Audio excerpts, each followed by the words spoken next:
¿Qué estamos diciendo? ¿Qué significa en el contexto de la invasión a Ucrania?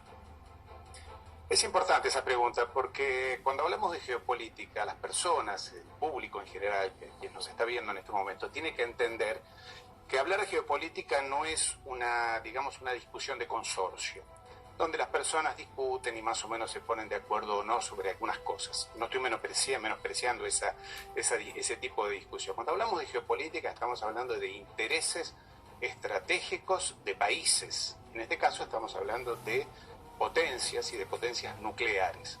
Estamos hablando de la OTAN. Y cuando hablamos de la OTAN estamos hablando de Inglaterra y de Estados Unidos. El resto de los países son, digamos, adicionales. Los europeos hacen lo que les dicen. Todos los gobiernos europeos son empleados de los Estados Unidos y de Inglaterra. Aquí los que mandan son los norteamericanos y los ingleses. Y del otro lado tenemos a la Rusia, la Federación Rusa, que también tiene intereses y estrategia. Permíteme que lo explique para un argentino porque lo va a entender perfectamente lo que está pasando allí traspolado a nuestra realidad. Hace un mes o dos atrás, la Cancillería Argentina, el gobierno argentino, tuvo que protestar en Naciones Unidas porque Inglaterra estaba fortaleciendo sus bases militares aquí en Malvinas, en el Atlántico Sur, haciendo ensayos misilísticos, trayendo tropas, moviendo buques de guerra, ya sabemos, fortaleciendo su presencia militar en el Atlántico Sur, enfrente a nosotros. ¿Por qué? Porque le interesa, lo dijo el primer ministro inglés, nos interesa el Atlántico Sur y nos interesa el acceso a Antártida en este caso. O sea, toda esta zona para ellos es muy importante. Entonces mueven tropas. Argentina se siente preocupada porque dice esto no es normal, a nadie le gusta que en su frontera le pongan tropas, entonces protesta, lo hizo diplomáticamente Argentina con lo que tiene, con protestas en Naciones Unidas. Lo mismo está pasando en Europa, pero en este caso desde hace 30 años, digamos 25 si querés. Y en este caso, y aquí lo más importante decir es que aquí no se trata en el caso nuestro de identificar quién es el bueno, quién es el malo, quién tiene razón o quién no tiene razón, porque eso sería una discusión de consorcio. Acá, cuando hablamos de geopolítica, decimos, tenemos que entender cuáles son los intereses estratégicos de cada uno y ver hasta qué punto negociamos. Concretamente, ¿qué ha pasado en estos 20 años concretamente? Que Estados Unidos e Inglaterra, que los anglosajones son potentes cuando quieren avanzar sus peones, le avanzaron los peones a Rusia. Porque hay una discusión, un enfrentamiento, una lucha, una guerra desde hace siglos. Recordemos que a Rusia la invadió Napoleón en 1810, es hace 200 años, después la invadió Hitler. Entonces a esta gente, a estos rusos, les preocupa que esa zona que está en el medio, que sería Ucrania o la digamos, todos esos países que están en la región, sí, se los llenen de misiles y de armamento. Es decir, Gutiérrez, esto iba a pasar. Si no era ahora, la invasión o las acciones militares tal como se están desarrollando se iban a concretar. A ver, Carlos. No, quiero preguntarle a Ariel cuánto puede o si puede subsistir Europa sin el gas de Rusia. Complicado. Pero respondo a la pregunta anterior. Sí. No solamente iba a pasar, el objetivo era que pasara. La OTAN quiere que esto pase porque quiere. El objetivo de Occidente es dividir a Rusia, la quieren fraccionar, la quieren balcanizar. Es el objetivo que siempre... Sí, pero a Vladimir Putin no se le mueve un pelo, es decir, pueden cerrarle todos los caminos o considerarlo paria, como dijo Joe Biden, pero no está dispuesto a retroceder ni un centímetro, por lo menos por lo que se ve en estos primeros días.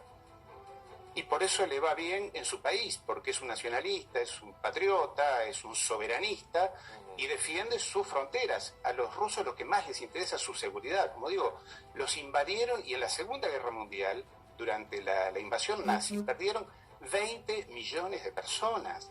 Estados Unidos en la Segunda Guerra Mundial, perdió 400.000 soldados. Una barbaridad, uno ya sería suficiente, pero los rusos perdieron 20 millones, les destrozaron su país, les violaron a todas sus mujeres, y vos querés que ahora esté tranquilo cuando la OTAN todos los días le corre un metro las baterías de misilísticas, los aviones de guerra.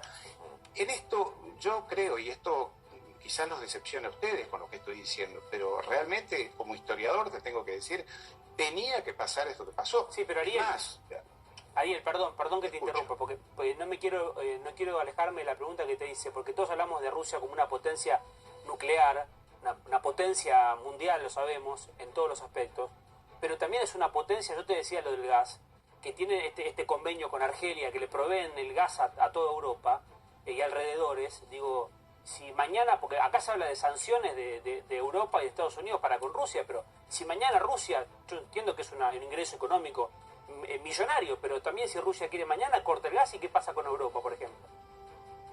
Alemania se queda prácticamente sin energía, el 60% de su gas Alemania en el 2011 cerró todas sus centrales nucleares, no tiene electricidad que no sea a través de gas o carbón. Dicen que hay que ser verde, combustible verde, pero el gran quemador de carbón es Alemania, en sus centrales eléctricas. Bien. El gas viene de allí. Mencionás el gas argelino, lo conozco muy bien el tema. El gas argelino está prácticamente agotado. Es principalmente Francia quien lo recupera, pero Alemania e Italia estarían en un grave problema. Y lo último que quiero comentar referido a Putin es que cuando se dice la opinión pública mundial, la opinión pública es la de este lado. Yo te puedo asegurar que por la información que tengo del otro lado del mundo, Putin no sé si no va a quedar como un héroe, es como aquel que se les enfrentó sobre todo a la OTAN, a Inglaterra, toda esta prepotencia, ¿no? Ariel, pienso que quizás moleste este comentario, pero es la realidad. Pero la verdad, es una visión atendible y la verdad que esclarecedora, ¿no? En términos de abrir un poquito, ¿no?, la cabeza y no repetir cosas que se suelen decir. Gutiérrez, gracias. Decías Italia y qué otro país estarían en problemas. Prácticamente toda Europa, Italia y Alemania principalmente. Bien. Francia tiene centrales nucleares desde ya. España no es un gran problema, pero bueno, los ciudadanos europeos ya mañana pagan más cara la electricidad, ¿no? Gracias, Ariel. Es un tiro en los pies, un nuevo subsidio europeo. Sin duda. Gracias, Ariel. Justamente mencioné